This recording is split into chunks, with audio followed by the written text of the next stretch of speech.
Hey, what's up, folks? Welcome back to On Texas Football, and welcome back to the Winning Drive. I'm lifetime Longhorn Rod Babers. Pleased to be joined by fellow lifetime Longhorn, the young prodigy C.J. Vogel, and our own coach, former high school football coach at Bernie, Capel, Brownwood, Belton, Rotan. Also played college football at Abilene Christian, coached there as well, and was on the staff at the University of Texas for multiple head football coaches. And now you can catch his work, boom, right there. All right, ShipleyRanches.com. It's Coach Bob Shipley. What's going on, Coach? How you doing?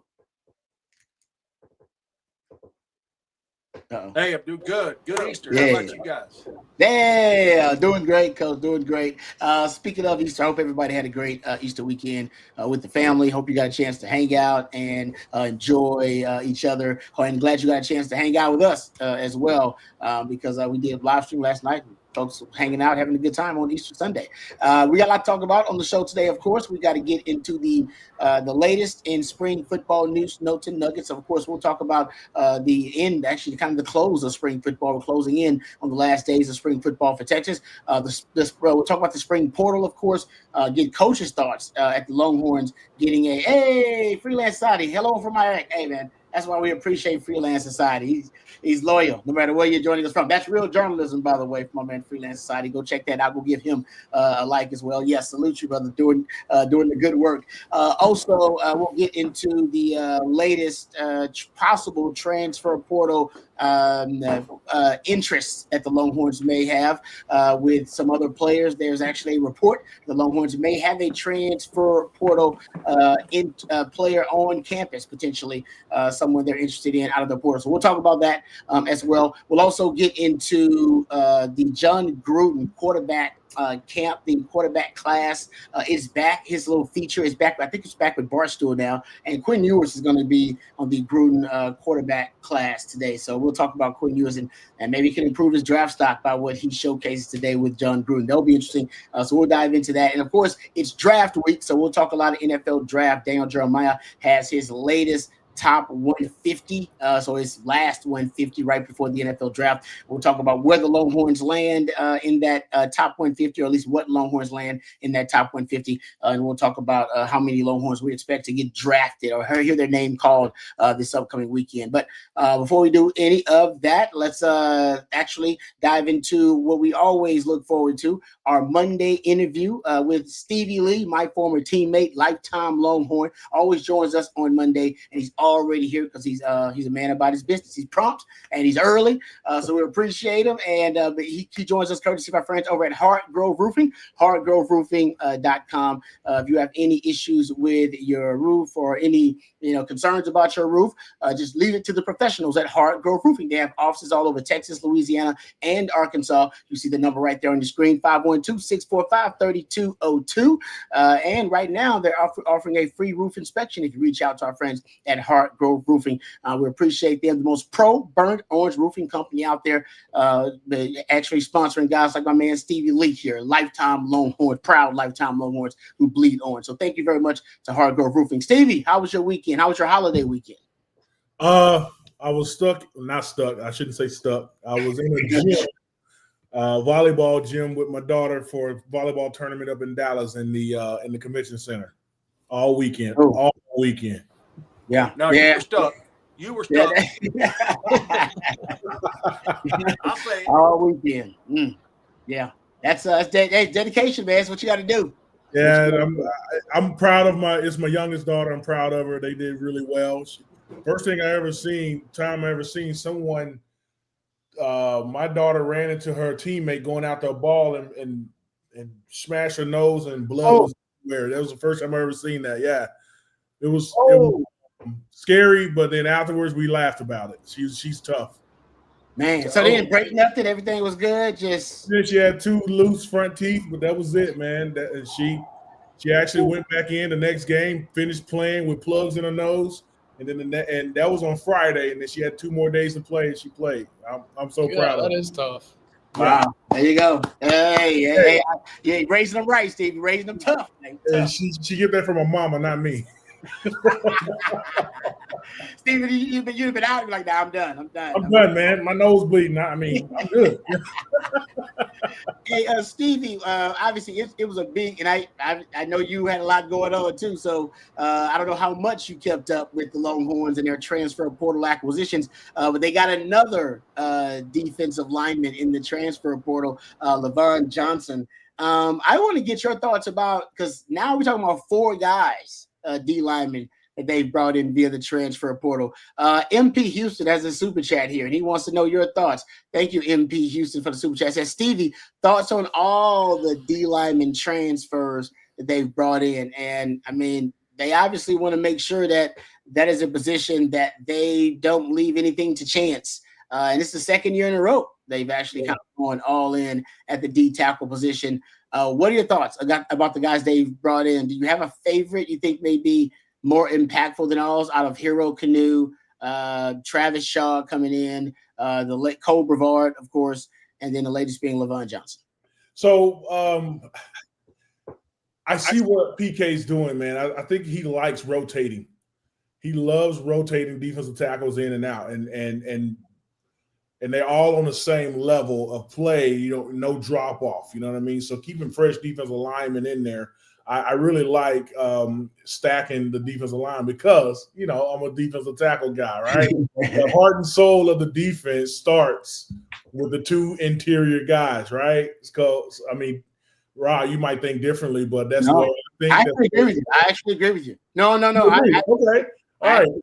Football is a hand-to-hand combat sport, right? So, and it starts right there in the trenches. So you want to get big, strong, fresh guys in there every play. So I like the way we rotate defensive linemen. And yeah, when I went out to practice, we got some big, strong guys, no question.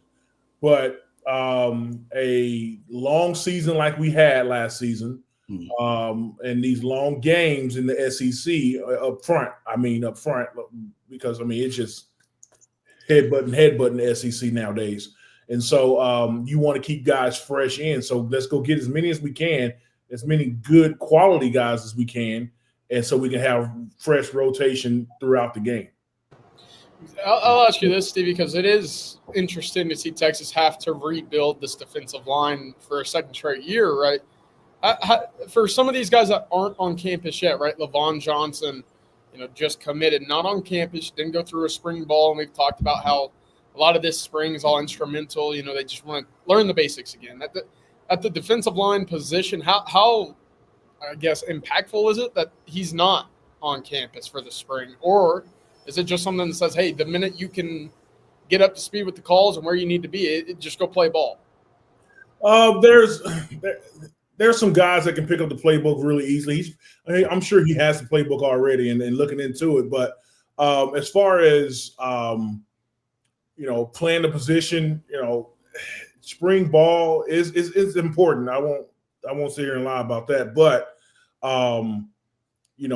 depending on your skill level, you can pick it up. It'll be fine. And the way the college football is set up nowadays, you're not the same team on day one than you are at the end of the SEC haul, right? Mm-hmm. You got to get better. So anybody coming in August is going to be better than they will be down in December. You know what I mean? So he'll get the practice in, he'll get the reps in and things like that. He'll get more reps in practice than anybody else, but he'll be fine. Yeah. And shout out to MP Houston, man. That's my guy Mason. Summers, I would tell her to come over. And thanks for noticing my jersey. This is my pride and joy right here. Coach Brown calls this my I love me room. And that's one of my I love me rooms. Yeah, that's cool.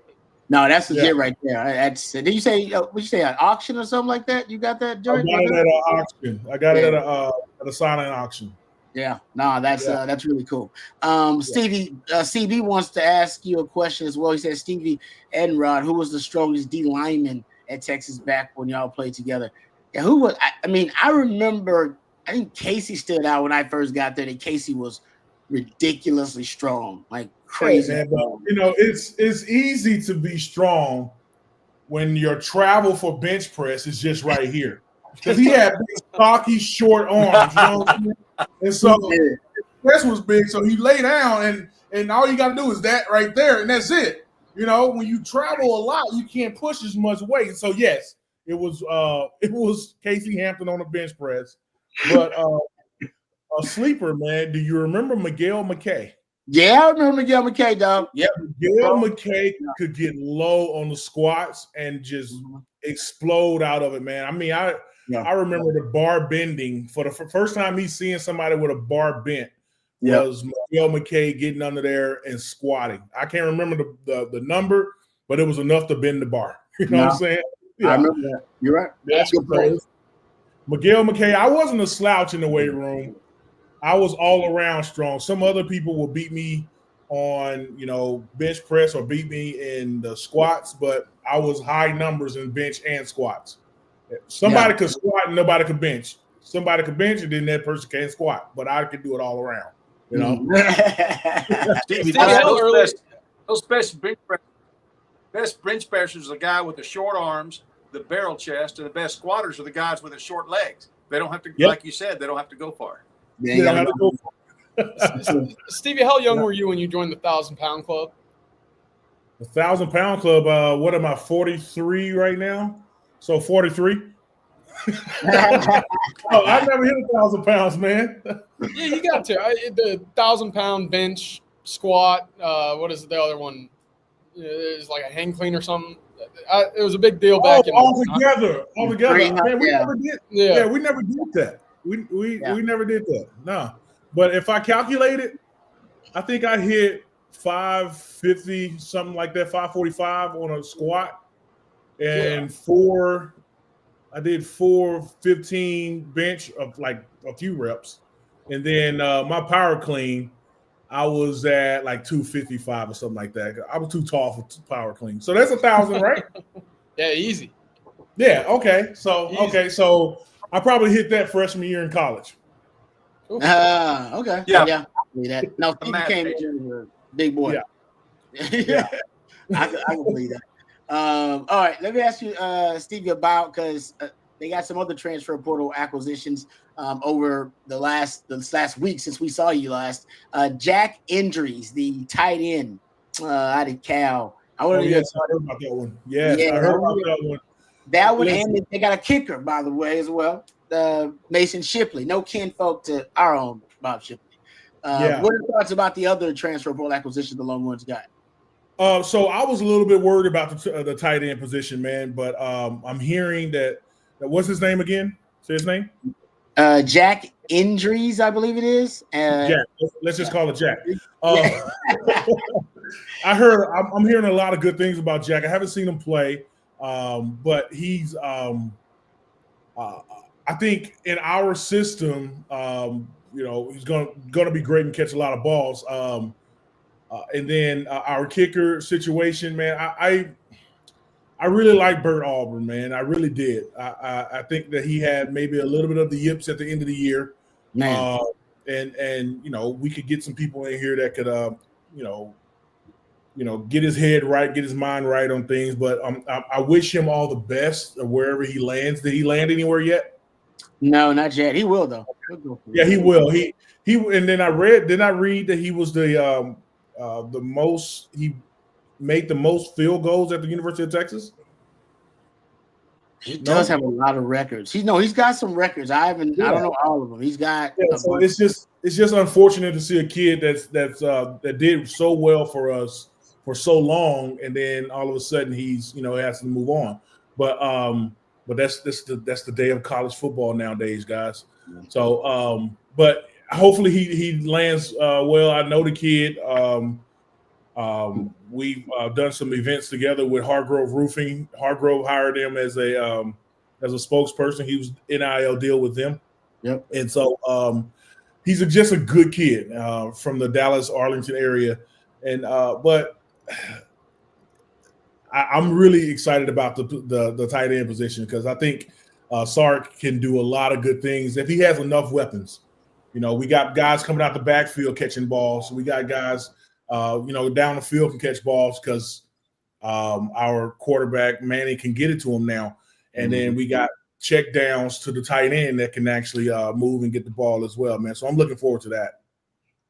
All right, the Burt Auburn records, UT single season records for field goals made, 29, and points scored by a kicker, I believe, with 143. Also set the record. Remember the 19 consecutive field goals made? That was a conference record, I believe. What time that was, huh? And the Texas record. Yeah, isn't that crazy to remember that, how clutch he was then?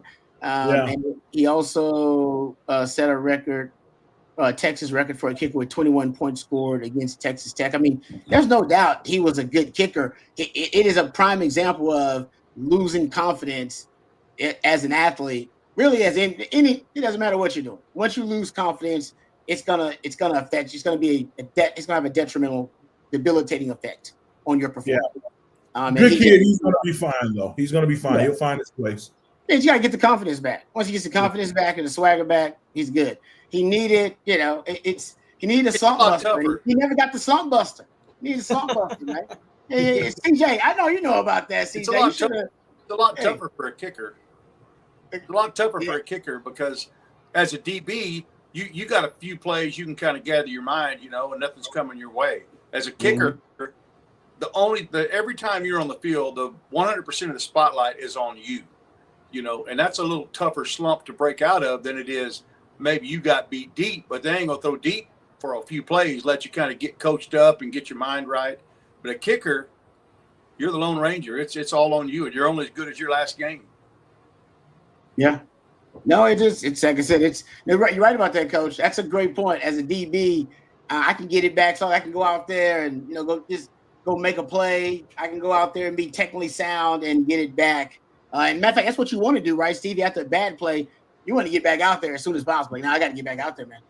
I can't have that bad play be the last play on my mind. Otherwise, that's when you start spiraling a little bit. It's like that time that I lost contain. I told y'all on Adrian Peterson. That next play, I still had contain. I made damn sure I was out there with contain and nobody was getting around. Oh man, we got to go find that film. I just want to go find that play right there.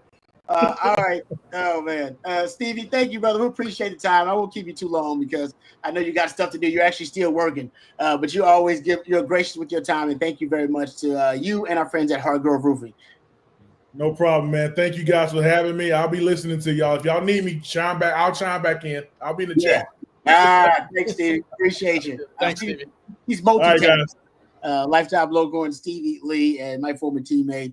He's fantastic. Thanks to that courtesy of our good friends at Hardgrove Roofing. Thanks to them. Hardgroveroofing.com. Hit them up at 512-645-3202. Know who's on your roof at hardgroveroofing.com.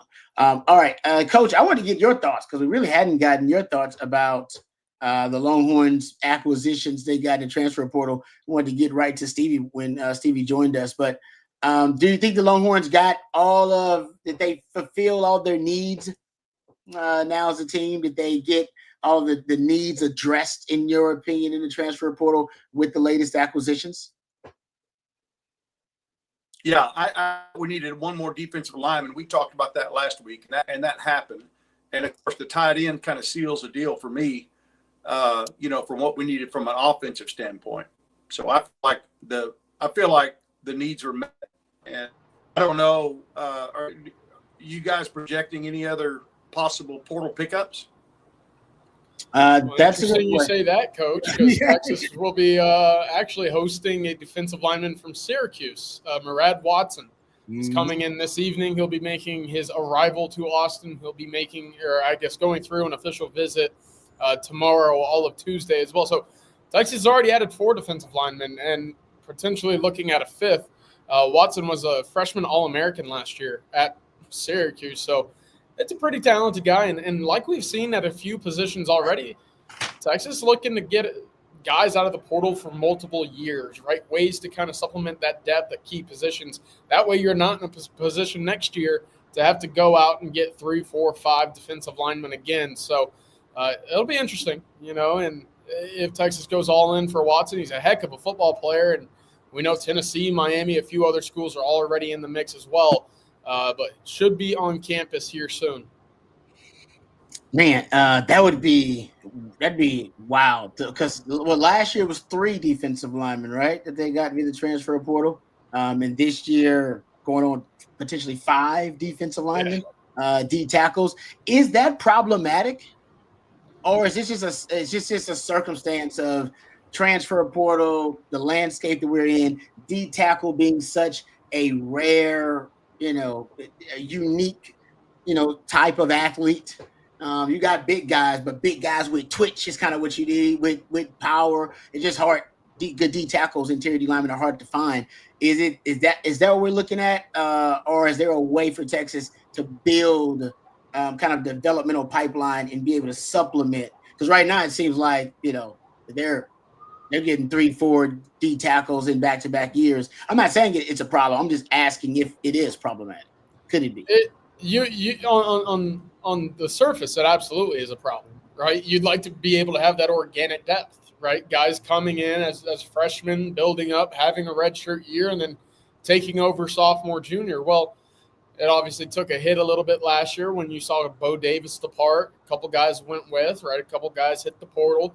And then, of course, when you have 2 really 3 consecutive years in a row where you have 2 guys that are senior-led that get most of the snaps and then head out to the NFL draft, well, that line of succession, it's pretty tough for that next group of youngsters to see the field in that instance. So Texas has been hit pretty significantly in the portal, right? You look back at, that Aaron Bryant's, Jeray Bledsoe's, guys that should be right now the upperclassmen in the room, they've all departed. So got to go to the well, got to make sure that you're bringing in 3, 4, 5 defensive linemen in the high school classes to make sure that your depth sustains over a few years. But, hey, that's the glory of the portal is you could just go out there and find ways to build up a team in which you otherwise would have been, pretty weak at. So luckily for Texas, they are recruiting well on the defensive line. And, we got a lot of defensive line visitors coming in this weekend that we are tracking over at ontexasfootball.com as well. All right. I certainly don't think it's – I was just going to say I don't think it's something that they like or that they want to do. I think, as we mentioned, it's just out of necessity, and that's the nice thing about the portal is we talked about this before. Defensive linemen out of high school, they're really, really, really hard to find. And so some years you're going to have better years than others, but especially in the state of Texas. And so I think it's just a stopgap. Obviously, it's not what they want to do, but they have to do what they have to do to get this team ready to compete for a national championship next year. And so if you can get them young and grow them, that's obviously the ideal situation.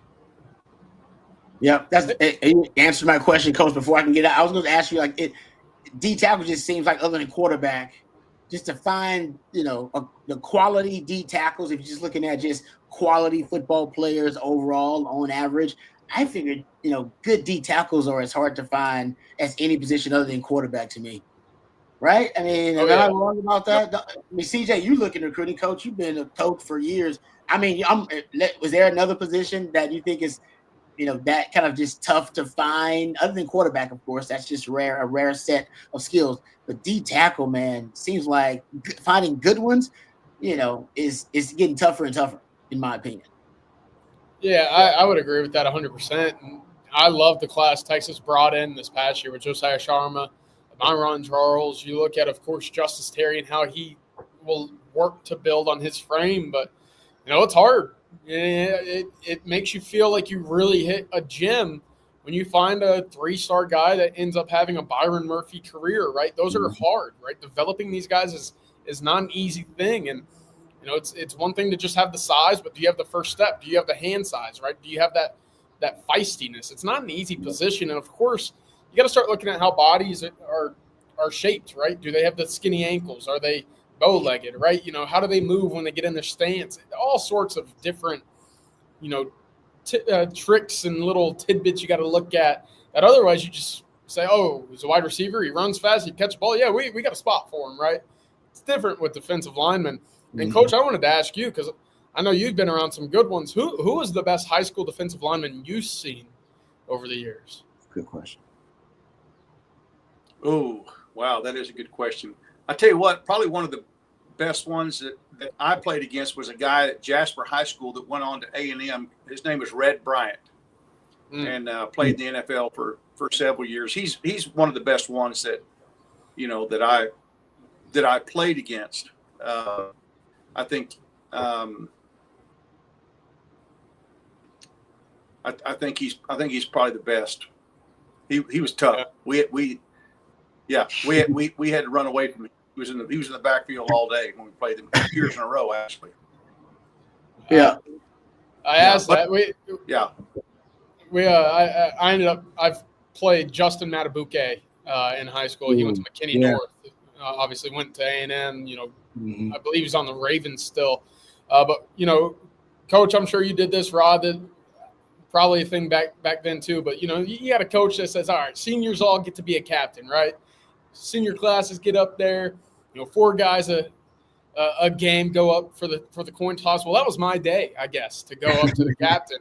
And it's me walking up to midfield, standing right across from Justin Matabuke. I've never felt smaller in my entire life at, 6'5", 315 pounds. I'm sitting there, it's like, heads, get me out of here, man. Yeah, dude, I don't envy the guys who got to play in the trenches when you line up against human beings that damn big. I feel you. Trust me. I'm 5. I measured it at 5'8", so I'm with you, CJ. I'm a little taller than you, but not much.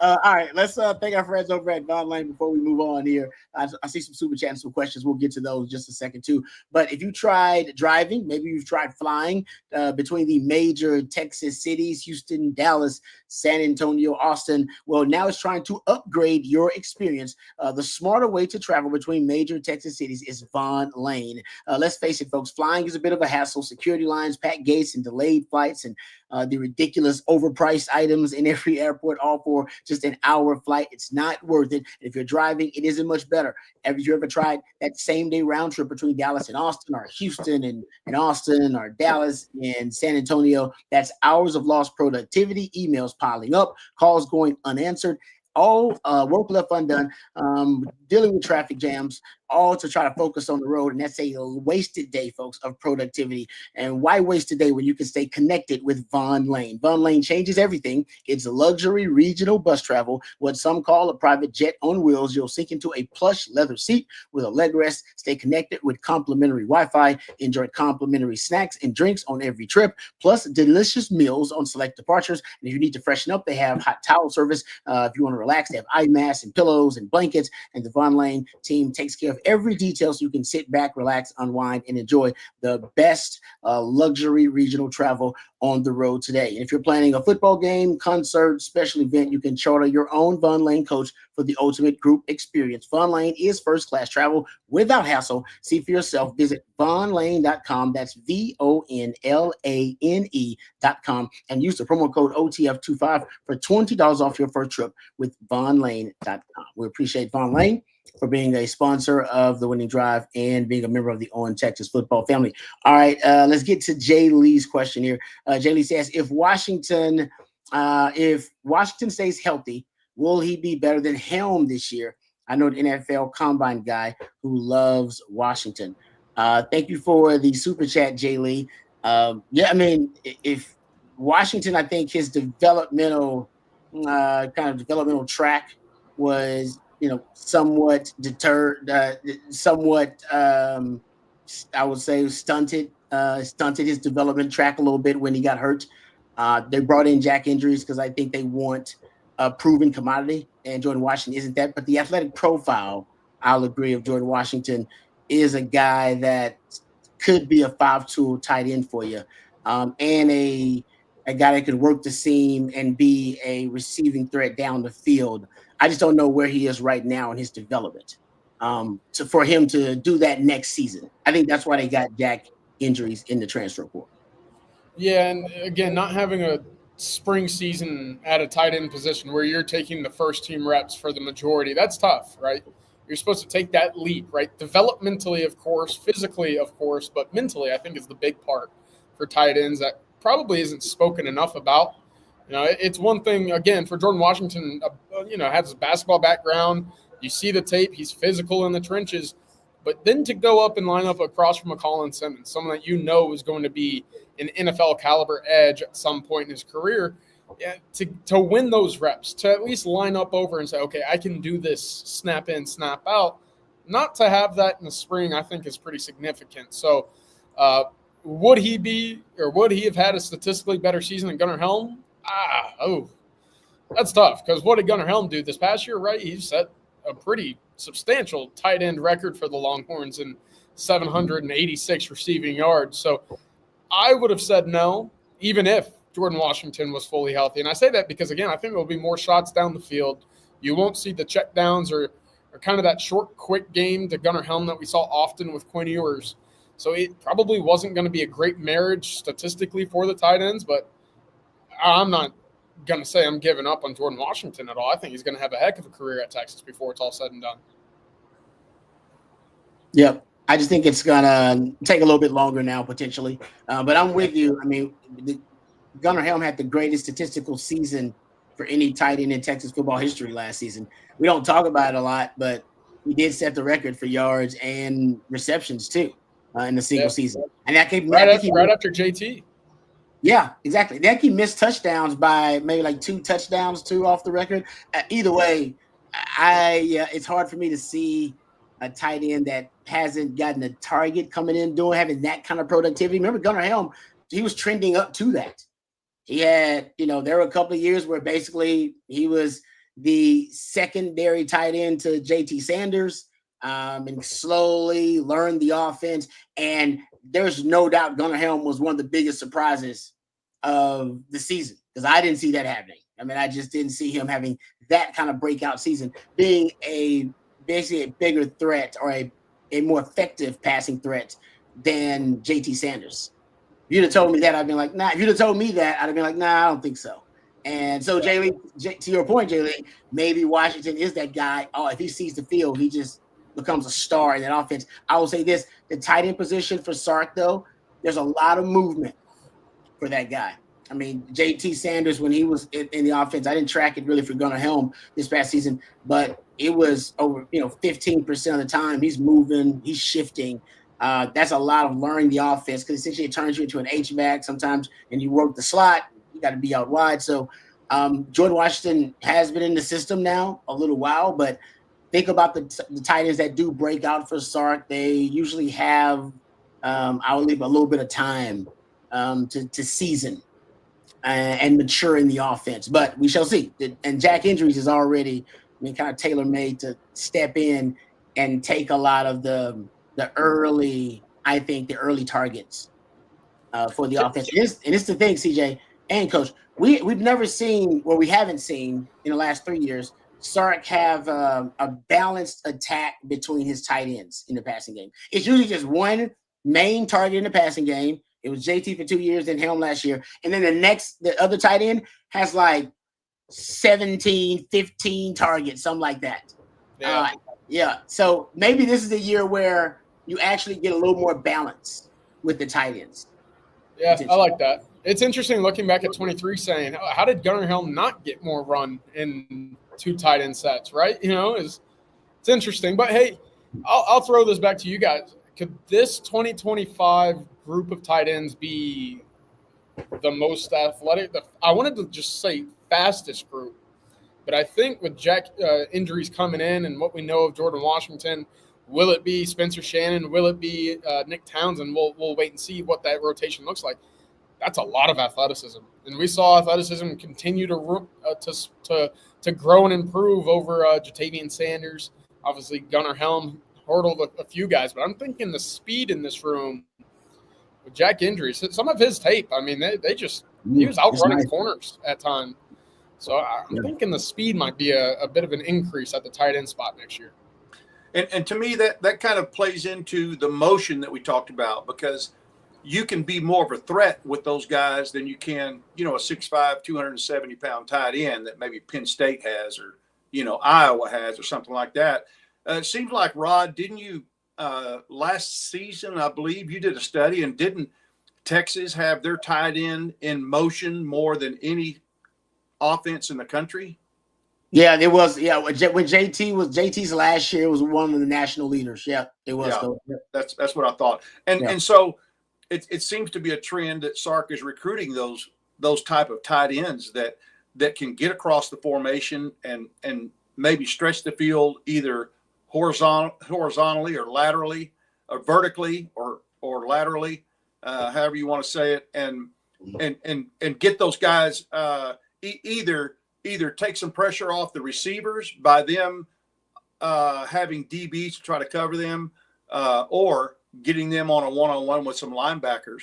But with that movement, it's really hard for defenses to adjust to that if you continue to have athletic tight ends. And I agree with you, CJ. I think we've got a very athletic tight end room. It's just a shame that we, everybody's not healthy right now or on campus, so that we can, have an opportunity, as you said, to Rod, to break away, or maybe CJ said, to kind of, this is your time to kind of clear yourself from the pack and spring ball and kind of assert yourself as the guy.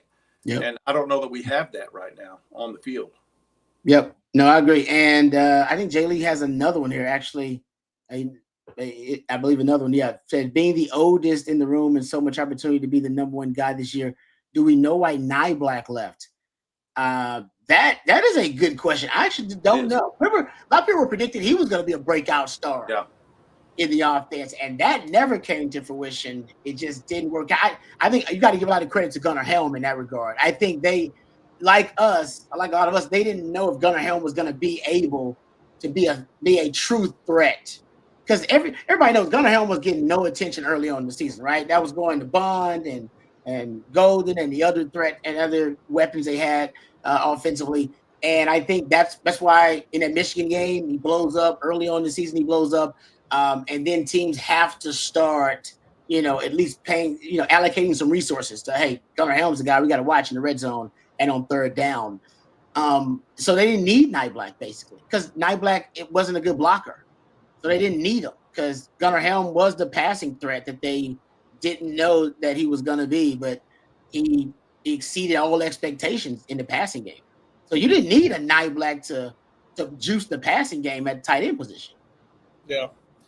That's what I think a lot of what the hope was for Nyblack is that, you'd see him on the deep crossers, you'd see him running the seam routes, something that Jatavian Sanders was really good at. And he just never had that type of role. He wasn't a great blocker. There was a lot of penalties called on Amari Nyblack as well last year. And I think at some point he fell out of favor with the coaching staff because, quite frankly, he just kind of became a liability.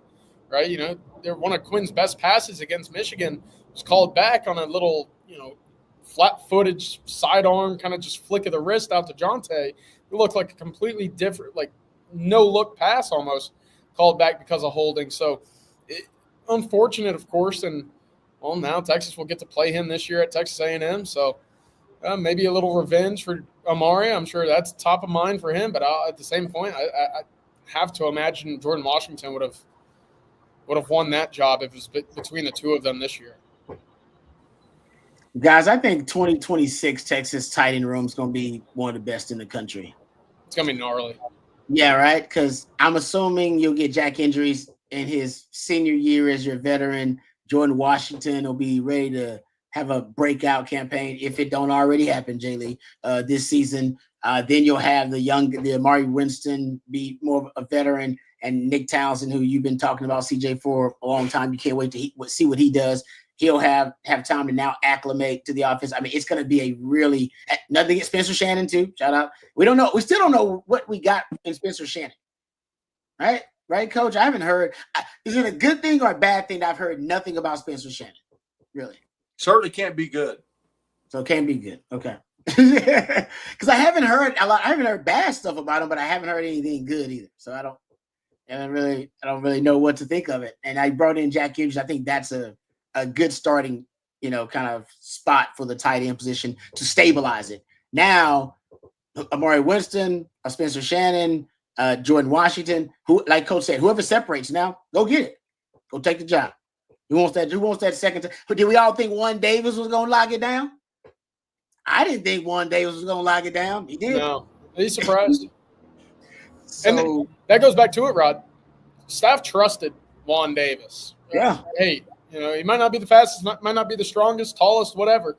They trusted him to be in the right spot, take care of his assignment, and get back up the next play to go do it again. Yep. So I think it still may be up for grabs, that second tight end spot. I think Jack Andrews is my pick to, and I'm sure everybody's, to be your top tight end going into the training camp for the Longhorns. All right, a couple of other questions before we get to. I want to talk some draft stuff with you guys as well. But Freelance Society, appreciate your Freelance Society doing the good work out there. Real journalism. You should give him a shout, or at least go check out his work there and like and subscribe it. But he says YouTube won't let me do a super chat from here. LOL. I'm surprised how few Longhorns hit the portal, especially on the 2 deep. I thought at least one start player. Coach, yeah, I'll throw this to you. That's got to be something that you got to pride yourself on these days. That they do have a retention specialist, I believe. Literally, that's his title on the staff. And Texas has not had a lot of guys. They have Malik Agbo. Of course, we talked about Bert Arbin already. It's really impressive. What do you think in this day and age is the key to retention? That's a good question. But I think we were all kind of holding our breath, through this whole portal season since the season was over with. But, you have to respect this team and what Sark and the staff have built.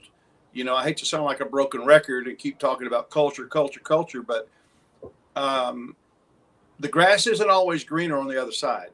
And to me, that's what a retention specialist has to bring forth examples of things that didn't work out.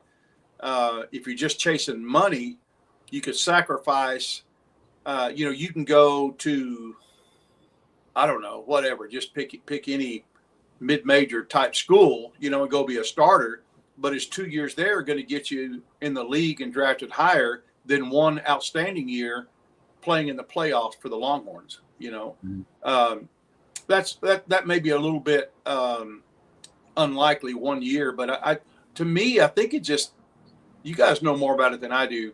You're more plugged into the program than I am at this point. But I can't help but think this the culture and the team encouraging each other and just the camaraderie and the relationships that the coaches have with the players, because it's really amazing. It's almost shocking that we haven't had more movement leaving in the portal, considering the kind of money that people are throwing out there. And people want kids off this Texas program because they know if they've been through the program, then hopefully they'll bring some of that culture with them. That's my opinion. It's really pretty amazing, if you ask me. And I don't have the inside scoop or the secret ingredient, the secret sauce to holding those guys in, but I think the culture has to be one of the key things. I don't know what you guys think. Yeah, I think that's a great point. Because to your point, 11 players since the conclusion of the season have portaled out from Texas. And only one of them, your kicker, Bert Auburn, had a career start. So you haven't seen much attrition, really none in that 2 deep. So it is remarkable that that's not something that we've heard of so much this cycle, right? There were obviously whispers of, former Longhorns who are now in the NFL. Maybe they were going to test the waters of the of the transfer portal. Texas obviously retained the guys that they needed to retain. And the other thing is, look, Rod, we talk about it. When Texas is winning football games, how do you negatively recruit? How would you just want to willingly leave what's going on here? Of course, money is a big factor. I'm not going to downplay that. But when you're winning here, you're playing, and I'm assuming Texas is taking care of you. Hey, education's good. City's tremendous. The weather, for the most part, when you're at school, is going to be pretty good as well. So, all in all, it's a fun place to live and go to school. Yeah, no, I'm with you. I don't know what it used to be an easy sell, negative recruiting pitch against Texas. They don't put guys in the league. They don't play for championships. They don't develop talent. Now all of those boxes have been checked. We'll talk about the NFL draft here in a few minutes, but every player being recruited wants to play in the league. Now NIL is something I can't relate to because they didn't have it when I was being recruited. So I'm sure now that's a huge factor. But I know they all still want to go to the league. And when they start seeing Texas putting, 11, 12, 13 guys in the league, All right, and that's year after year, putting double-digit guys in the league, and all of these different types of paths to the NFL. You know, one guy came in as a 5-star, another guy, stayed, all 4 years. Another guy like Gunnar Helm. They got all these different types of stories. Guys can visualize their dream happening at Texas, and that's really what you got to sell them on. Like, oh no, man, you're gonna win championships here, and you're gonna go to the league. And then at that point, CJ, everything else, you're like, well, they got everything else. The school is prestigious. Austin is a fantastic town, great weather, beautiful women and men, whatever you're into. All right, don't matter, but it's got everything you need. Got great food. So at that point, there's no negative recruiting pitch. So and Sark's the reason that is. I'll give him credit. The development, and we'll talk about the NFL draft here in a second, but all the BBs in the box, as we've talked about. All right. Before we get back to the questions here, thank you guys for the questions. Let's thank another one of our sponsors. Let's thank our friends over at Flat Creek for all of their support. We appreciate our friends over at Flat Creek Estate Winery, just minutes from downtown Austin, and they've won award after award for their vintage wine, Super Texan. It's one of my wife's favorites, one of my favorites too. I love it as well. We also enjoyed it over the holidays with family. Flat Creek has a number of fantastic wines, but Super Texan has been one of their most popular award-winning wines there at Flat Creek. Also, they have it at your local specs, but they also have a display at our local Central Market, so the good word is getting out about Flat Creek Estate Wines. Of course, Flat Creek not only producing some of the best premium wines on the market, but it's also a gorgeous venue with barbecues, wine tastings, and wine tours every single weekend. Perfect for a day date with your significant other or a weekend getaway with your significant other. That's Flat Creek Estate Winery, flatcreekestate.com. Really appreciate them and their support of On Texas football and their sponsorship of the Winning Drive. All right, let's get back to the questions here. How about this one from Nick? He says, who would you guys say is currently the best player on the Texas roster? You guys go first. I want to say what y'all going to say. Is it easy? Is it easy? I think we all know the first one. Do we? Hopefully. He hasn't been a season starter yet, but okay. Coach. So you going with Arch is the best player on the team? Okay, best football player on the team is Arch. CJ. I mean, okay, go ahead. Now, Coach. I guess now to think about it sounds a little ridiculous because no, we're just going on. Yeah. Colin Simmons, I guess, if I had to say on, past what you're expecting this year, proven commodity. I was going to go with Colin, Coach. But Coach, to your point, I hate looking at too many way down the road mock drafts, but there's a good, an actual realistic chance that picks 1 and 2 in 2027 go Colin Simmons and Arch Manning. By season's end, it wouldn't surprise me one bit if Arch Manning is the undisputed, right? Maybe even in all of college football, he's hoisting a trophy, right? New York, we'll see. I'm not going to predict that or anything, but I mean, the odds are the odds for a reason in Vegas. But yeah, I'm leaning Colin, but Coach, it wouldn't surprise me one bit, and it should surprise nobody if it is Arch Manning without any hesitation. Hey, Coach is a coach for a reason. I mean, Coach said it, quick, basically, what? It's not even a discussion. It's Arch. I'm not gonna argue with Coach on that one because I've seen him. He just looks special, and there are already projections that he's gonna be the number 1 overall pick, and teams are gonna tank for Arch.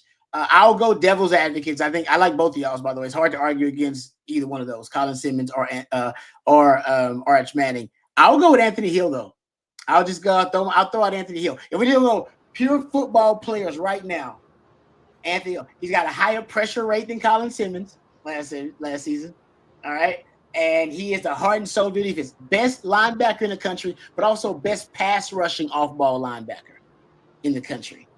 And I'm going to say this about Anthony Hill right now. I'm going to say it right now. I don't know if he's ever going to be fully appreciated, potentially at Texas, because he was kind of in the midst of a lot of great stars. Like even last year, Anthony Hill had, he had a great year, but it's like, well, Janae Aaron won to throw it, and Janae Aaron was awesome. And then the year before that, he was just a freshman coming in, and now it's like, well, Colin Simmons is the star. So I'm going to go with Anthony Hill, because if you're going to look at just havoc plays, he might be your leader in havoc plays. Yeah, you're right. Just big splash plays on defense. And so I'll go devil's advocate, but I think coach is right. It's and we all better hope it is Arch. We better hope and pray it's Arch. If it is Arch, Texas gonna go right back to the Final Four and potentially go to the national title and win the national title. So coach, we better hope coach is right. Period. Those Right? 3 picks, though, you could put those 3 picks anywhere. I mean, really. Yeah. You can't go wrong with any of them. It's like A, B, and C. Yeah. No, but you're right. The 1 and 2 thing is very intriguing because Arch right now, if Arch plays anything close to his, the expectations for him, he just because of the name and everything, he could be number 1 overall pick. The Colin Simmons one, if he has a freaky, crazy season this season, he can almost coast to it. If he has good workouts, and we all think he's a physical freak, so he'll probably work out relatively well. And he'll look, freakish by that time too, in terms of the weight and everything. And I think PK and Johnny Nansen will showcase him in a lot of different ways too, and show a little bit of his versatility. That's it. But think about that draft, because right now you got think about that class. That class is going to be loaded though. It comes out that year. Yeah, yeah. All of the best players in the country right now are like true sophomores, and are guys who may be eligible for that draft. One thing about it, Rod, is that you were talking about Hill kind of being not getting maybe the recognition he deserved because he was around so many great players. That's really a positive thing and a good thing for people to really showcase their talent, because you can't have an offense that is predicated upon making sure Anthony Hill doesn't make the play, or making sure Colin Simmons doesn't make the play, or making sure whoever it is. There's so many great players that you can't just say, like if you got one great receiver, Jack at California last year, they just knew they had to stop him, But when you have a bunch of great players around him, now it's mano a mano almost, because somebody else will take your sack lunch if you're not paying attention. There's so many great players on that team. It's good. That never happened to you, did it, CJ? Not once. No, I think that's the point of making them pay. That's why Texas, one of the reasons I think they're doing this, some like heavy cross training with guys, coach. We've heard now Brad Spence has been working on the edge as well as off-ball linebacker, and same thing with Trey Moore. We know that now. We know they can use Anthony Hill in different ways. I think Texas, if you do want to try to take away Colin Simmons and that's your game plan, then they're gonna make you look stupid. They're gonna make you pay for it. They're gonna make you pay for over compensating and over allocating resources to try to stop one guy. And if you play them straight up, well, Texas will take that all day, every day, and twice on Sunday. So you're going to come up with specific situational ways to take him away. And it can't always be the same thing where Texas will adapt to it and make you pay for it. So it'll be interesting to see, because you're right about that, coach. Now you gotta deal with Anthony Hill. You gotta deal with not only Colin Simmons out there, and hopefully somebody else kind of steps up in that group too to become a impact kind of havoc player for you. All right, Cameron has a question here. Says, Rod, y'all haven't talked much this offseason about penalties, something we haven't been good at really during Sark's tenure here. What can we do to improve that? And is there a relation between losing and giving up points and the amount of penalties or yards? Oh, glad we got a coach here for this one. Coach, your thoughts? I'm sure as a coach, it drives you crazy, the penalties, self-inflicted wounds. Texas actually hasn't been, great in that cat. I think last year they were like 73rd or something like that. Yeah. I don't know, but the ones that really torqued me and just got me, are the mental mistakes, the offsides, the illegal procedure, holding on kickoffs, holding on punt returns, the things that, but you don't want to take aggression away from your team in terms of, like pass interference or, roughing the passer. If it's obvious, then yeah, you got to have more discipline. But you don't want to, you don't want to take the fight out of your dogs. You want them to be out there making plays and hustling and being aggressive. So you'll take a pass interference, or you'll take a roughing penalty or something like that occasionally, as long as it's not stupid and dumb. But it's those mental mistakes, like I said, jumping off sides on offense, or jumping, getting a hard count and jumping defensively. Those are the things that drives coaches nuts. So that's my 2 cents on that. But I don't think you want to harp on it so much that you don't let the guys just play ball instead of always worried about getting chewed out by the coach for, whatever. Yeah. I mean, sometimes you just do what you got to do, but it's the mental mistakes that drive you crazy. That might be an interesting little deep dive. What were the percentages of penalties Texas committed? How many were pre-snap, snap infractions, or how many were defensive pass interference? I haven't heard of Texas needing to use oven mitts or boxing gloves in practice at DB. I don't think it's that big of an issue, but there were a lot of instances last year where significant penalties ended up costing Texas at times. So hopefully, and I think that if you do go through all the numbers, a lot of those penalties would be pre-snap correctable issues. But the issue was, it was a lot of times being committed by 4th, 5th year senior guys who played a lot of football and probably shouldn't be committing those penalties. So is it a lack of emphasis in practice? Is it just a mental gap? I don't know. I think that's going to be something that, again, is harped on this offseason, and it has to be, right? You can't just be handing out free yards time and time and time again. It hurt Texas last year. Yeah, I mean, if you're looking at, I just kind of did a quick overview, just rankings and penalties per game in Sark's 4 years: 55th, 66th, 98th, and 87th. Yep. Room for improvement. I didn't look at the penalties per game, so they're usually around 6. Just doing the eyeball average. And I was told to never do math live on air, so I won't do it. The ballpark, just kind of eyeball average, it's around 6 per game. They've been that the Longhorns have had, which room for improvement.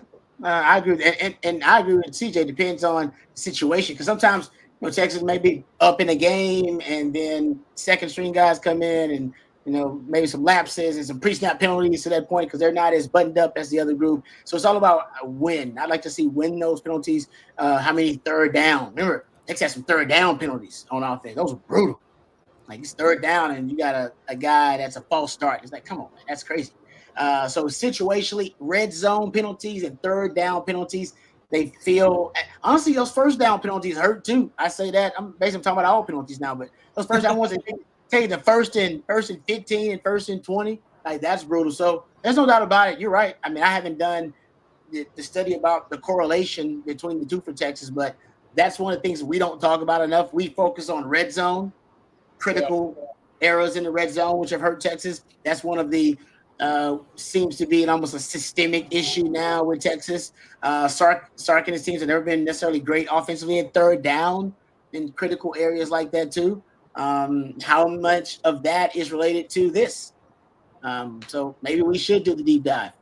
So thank you for that. We'll dive into it, because I hadn't thought about that. We always talk about the things that are holding Texas back. They have to improve on next season. Turnovers are a big part of it. Red zone, third down offense, third quarter penalties.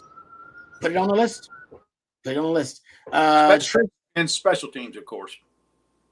But they just got a new punter and a new kicker coach via the transfer portal. So they ain't done nothing yet. That's true. But even though one of them's carrying my last name, I don't know the boy. I don't know. Even though he's right down the road from Burdick, Texas, I never met him. But show me what you got, brother. Yep. Yeah. No, you're right. I mean, but that's one thing they did address. They got a kicker and a punter in the transfer portal. So yeah, but even the returns, I was really disappointed, that we didn't didn't have more big play returns. And of course, Xavier Worthy he's a big part of the reason we had success a couple of years ago, with our returns. But I just want to see us win the special teams battle every week, because sometimes it gets put on the back burner if you've got, the number one secondary in the country, and you've got, one of the top scoring offenses in the country. There seems to be not as much emphasis on the special teams. And so, but we have beefed up our special team staff, and I'm really glad that we've done that. We've got kicking specialists now that are working with those guys. And so I hope we'll see some improvement in every area of the special teams. To your point, Coach, though, because I totally agree with you. Matthew Golden was one of the best kickoff returners in the country prior to coming to Texas, and Texas didn't maximize it much.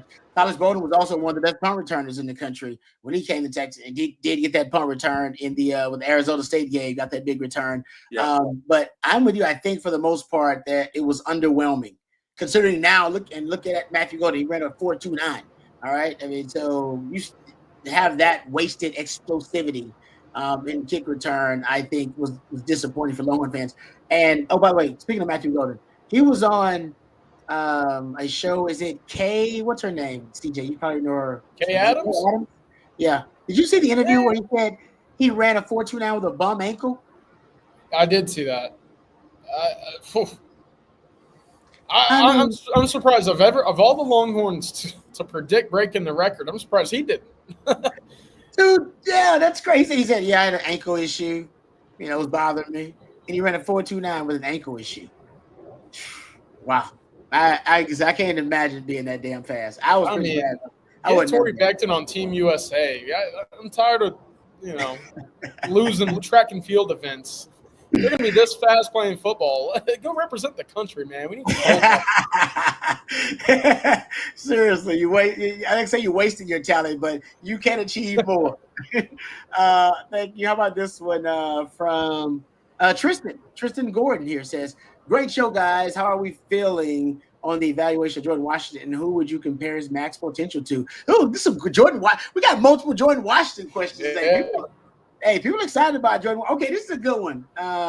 Who would you compare him to? Like, you have a player comp for Jordan Washington? I hadn't thought about that. I'm so bad at these comps, man. Okay. No pressure. But what's the evaluation on him though? What's our in terms of his ceiling as a player? Let's assume he reaches his ceiling, because a lot of the players for Sark, they have reached their ceiling as players. That's a really good thing. If he reaches his ceiling as a player, what kind of a player is Jordan Washington? Well, I tell you, I'm the wrong person to ask this question to, because my evaluation of Gunnar Helms was the opposite of what he turned out being. And so, yeah. So, I'm going to bow out of this one, because obviously I'm not good at evaluating the potential of tight ends, because Gunnar Helms is a straight running stud. Yeah, I think his ceiling's probably going to be all conference. Just again, I think that there's a level of athleticism there that, look, JT Sanders, great athlete, didn't have the strength. Gunnar Helm, great athlete. I think the speed might have been a little less than what Jordan Washington will bring to the table. Now, will Washington have that inline blocking? It hasn't necessarily always been a strength of Texas tight ends, but if you're adequate, if you're a little above adequate, and you're able to do what you do down the field, that's a great combination for Texas. To be in the conversation for an all-conference selection would be the ceiling in my eyes. I think that's a heck of a tight end. That is. In the SEC, all conference, there's a good chance you'll be an All-American. Or I agree with that. Yeah, I agree with that. Yeah, if you're the best tight end in the SEC, you're be in the conversation for the Mackey Award, the best tight end in the country. You'll be in that conversation at least. But no, I mean, I think Texas is on the verge, Tristan, of evolving their tight end position overall. Like I said, I think in 2026, It looks different. I think the target share is very different by then. And I think the look of the position overall is different. Remember I talked about how, like, I remember looking at the target share for the tight end position because I was just doing a breakdown for it recently. And if you're going to look at just the target share, Cade Brewer, first year, Cade Brewer and Jared Wiley inherited 2 tight ends. It was 27 and 12. So he was just figuring out what the tight end position was going to be. By the time he got JT Sanders, 77 targets overall to the tight end position, 77 targets, 5 of them to the second tight end. 2023, 84 targets to your top 2 tight ends, 84 targets, 17 of them to your second tight end, right? In 2024, 85 targets, 12 of them to Juan Davis, your second tight end. I think that he wants to rectify. Yeah, I think he wants to rectify that the other tight end is not basically kind of a throwaway decoy that a defense can forget about. But our worst coverage defender, take that guy. He never gets the ball anyway. I think now they want to make sure they want to make both of those guys threats, and that will happen by 2026. It might happen this year. To Jay Lee's point earlier, it might be this year. If Jack Hendricks and Jordan Washington out there together, it might be this year. But if it ends up being, the blocking is key to CJ's point. That's what kept Amari Niblack off the field. You got to be at least capable and competent. You can't be a liability out there as a blocker. It starts going to say, I can't have him out there because he's a liability. Every run concept will get crushed because he can't hold up at all. Right? So basically what you've done is but all your tight ends so far have been kind of plus pass blockers, but you haven't had a elite run blocker at tight end yet. So no maulers. No, exactly. You haven't had that guy yet. I think CJ talked about a guy like Nick Townsend in the future. He may end up being kind of one of those guys who could be a mauler and be a threat down the field. So I think he's evolving the tight end position, and they'll have more balance to the target share soon. It may be this year though, guys. I hope it is this year. I hope it is. I hope it's not so lopsided where it's just a one feature tight end in the passing game and the other guys are throwaway. And if Jordan Washington plays more, because I think Jack Hendricks is going to play, he'll be the kind of number 1 tight end. If Jordan Washington plays more than a Spencer Shannon, I think you'll get some more of that balance. But if it's Spencer Shannon, I don't know if you'll get that, honestly. What are the NFL teams looking for in a tight end? I know not everybody's looking for exactly the same prototype. But I don't, it seems like to me with the size of defensive linemen, it seems like to me they want the heavier, stronger guys, not so much the flex tight end. Remember the old Jay Novacek type tight end? Mm-hmm. Yeah. That, could stretch you and was an incredible weapon. He kind of revolutionized the tight end position to me with the Dallas Cowboys. Yep. But that's not all that common in the NFL world. I'm not a huge NFL fan, but are our tight ends going to translate into being NFL big time tight ends? There are certain systems that still have those kind of tight end skills, but you're right. The ideal prototype is the Jay Novacek skill set with the bigger frame and a guy that got some freakish speed, which is why a lot of tight ends are just developmental projects. He's a freakish athlete. He's like, you know what? I think this guy can turn this guy into a tight end, like a JT Sanders. So that's why Tyler Warren and Colston Loveland out of Michigan. That's why people love him because he's got the big frame. I don't know if he's explosive or twitchy. Tyler Warren to me is kind of freaky because he's kind of, for a big guy, CJ. He's got some twitch to him. As a big man, they put him in the Wildcats sometimes. Penn State used to. And they line them up out wide and in the slots. So I think ultimately they just like the bigger frame, but they still want some explosivity with the frame. Yeah. And not even JT Sanders really had that. I mean, JT ended up being kind of slow. Jordan Washington may end up being more of a faster, twitchier guy than JT ended up being. And we all know Gunnar Helm surprised everybody when he started hurdling dudes. Nobody saw that coming. Jumping over dudes. Nobody saw that coming. All right. 817 Mr. Talk Too Much says donation for the ancestry and Coach Shipley's third cousin's nephew and new Texas legend, Mason. That old bale of hay has blown across many counties. There you go, Coach. Everybody think it's kinfolk. You got to deny it now. Yeah, well, let's see how many field goals he makes before I claim him. I was going to say, you got to see that first kick go through the uprights. We started shanking field goals. It's like, nah, man. He spells his name with 2 P's. He forgot to put the P in there. Yeah, you're right about that. That could happen. Yeah. Hey, life comes at you fast. Ask Bert Auburn about that. All right. Thank you, 817, Mr. Talk Too Much. Really appreciate the super chat there. Let's thank our last sponsor of the afternoon, our friends over at South Point Dodge. Hey, Texas football fans, you can score an easy extra point this season when you get to the point with our friends over at South Point Dodge. South Point Dodge has over 600 vehicles in stock right now. That is a really, really expansive selection of vehicles for you. So they got a number of different things. Anything that you have in mind, our friends at South Point Dodge, they have it for you. And right now, including the all-new 2025 Jeep Wrangler, the real deal at our friends at South Point Dodge. You can drive away in the Jeep Wrangler, a vehicle built for adventure. Plus, right now, they give you the employee incentive pricing. That's right, folks. You pay what the employees pay at South Point Dodge. They give you the employee discount right now. You won't find a better deal better than that at South Point Dodge. You can score big today at South Point Dodge. You can go see their inventory for yourself in South Austin off of I-35, or you can go online at southpointdodge.com. Make it easy on yourself and go to southpointdodge.com. Austin's Automotive Everything. Really appreciate them for being sponsors of our show, The Winning Drive, and being partners with us here at On Texas Football.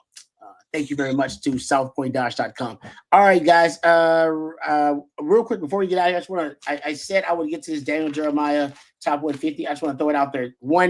Just one topic, because it was one surprise, in my opinion. He had a top 150. He had Jahdae Barron at 10, Golden at 14, Kelvin Banks at 27, Alfred Collins at 66, Makuba at 76. He had Gunnar Helm at 101, 101st in his top 150, Jaden Blue at 107, Darren Sorrell at 115, and Quinn Ewers at 119 in his top 150. Jahdae Barron at 10, basically 10th best prospect overall on Daniel Jeremiah's top 150 board. Here's the question I have, because we've talked about player comps and stuff like that with Jahdae Barron. Jahdae Barron, right now, it seems like he's trending toward being the top Longhorn drafted at this point in most of the mocks that I've seen. You pretty confident, CJ, that'll be the case at this Daniel Jeremiah top 150 here, another platform and another publication and draft analyst putting Jahdae as the top Longhorn expected to be taken on Thursday? I like it. I think Jahdae is going to be Jahdae would be the top guy drafted. Again, cornerback's a tough spot to find an elite one, Rod. I mean, you could talk about it all day. Those elite cornerbacks are different, right? The Jalen Ramseys of the world. If you can go get what was the Thorpe Award winner, if it doesn't work at corner, hey, you can just bump him back to safety. You can throw him back at nickel, and he's going to be an impactful guy for you. I just think that there's a wider, range of wide receivers. Matthew Golden, really darn good. You can get a good wide receiver really at any point in the draft. Yeah. There's more of them. I'll say that. Now, Kelvin Banks, again, I'm not sure why he's been falling. 27 feels low for me.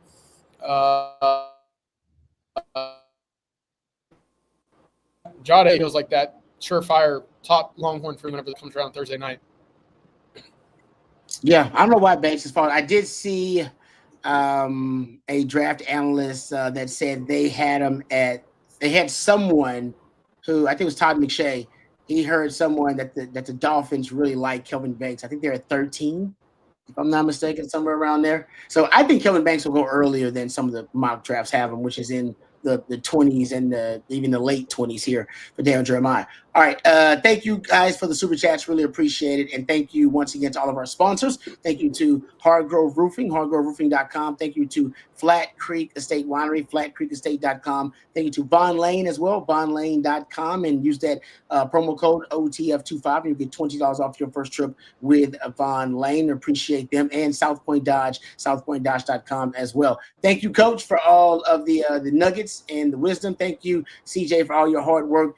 Matthew behind the scenes is the real MVP, so please give it up for Matthew. If we missed any of your questions or comments, please direct them to the guys at Coffee and Football tomorrow. That'll be at 8:15 a.m. And we'll also have your Tuesday live stream tomorrow. And that'll be myself will be there. E. Hogan's going to be on that Tuesday live stream. And I do believe, I do believe there might be media availability coming up this week. We're right about that, CJ? Tomorrow morning. Ooh, there you go. All right. So right after the media availability, usually around 11 something. So be looking for it. We'll definitely have something for you guys right after the reaction, right after the media availability for Sark. So keep it tuned here on Texas Football. For CJ and for Coach and for Matthew behind the scenes, I'm Lifetime Longhorn Rod Babers. Until next time, hook 'em horns.